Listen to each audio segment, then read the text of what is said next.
Okay, so before we look at our blood-brain barrier, I just wanted to kind of look at our capillary beds, because this is where filtration or things like nutrients and gases are pushed out into our interstitial fluid, right?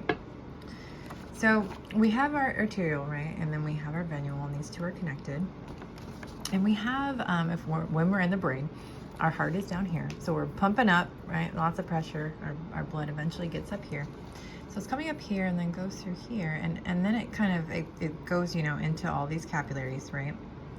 And in these capillaries, that's where the filtration happens. And again, I'm not going to really get into the hows or whys, but I just wanted to point out that this process, which happens everywhere in our bodies where nutrient exchange happens, also happens in our brain. It's just that we have this special thing going on. And again, when I zoom in and show you this next visual I have, I want you to remember that we're zooming in on an area like right here, okay? So let's take a look at the capillary that is in our brain. Ta-da! So again, this is a modified continuous type of capillary, and the reason why we have continuous type of capillary is because it is the least leaky type, as we saw when we looked at all three types. So when we're developing, when we're in a fetal stage, special little glial cells called astrocytes, they reach out and they grab onto the outside of our capillaries.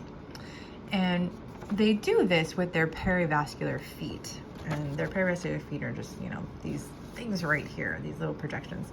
So they reach out with their feet and they grab onto the capillaries. And when that happens, that stimulates the endothelial cells of the capillaries to form tight junctions, okay? So there's a tight junction here, here, here. And what these tight junctions do is, you know, they get rid of the intercellular clefts that are typically present in the continuous type of capillary. And again, as we probably know by now, that's really important because that forms, well, a barrier. That is kind of the blood-brain barrier. That's why we call it that, because we have another layer of protection to make sure that, again, toxins, bacteria, those kinds of things don't get onto our nervous tissue. We want to keep our little neurons safe, right? Because as I said before, the whole name of the game with capillaries and filtration is, you know, not just to protect them, but to feed them. So that's why I kind of tried to draw this in here. I wanted to really kind of drive home the point that, you know, there are neurons everywhere around here, right? And sometimes when we zoom in, we can kind of forget the bigger picture.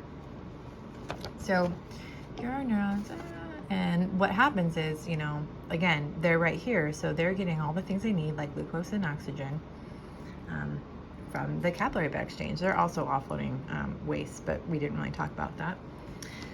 So here we are. This is our blood-brain barrier, and I hope that taking kind of macro and micro look at everything really helped you to understand what's going on here.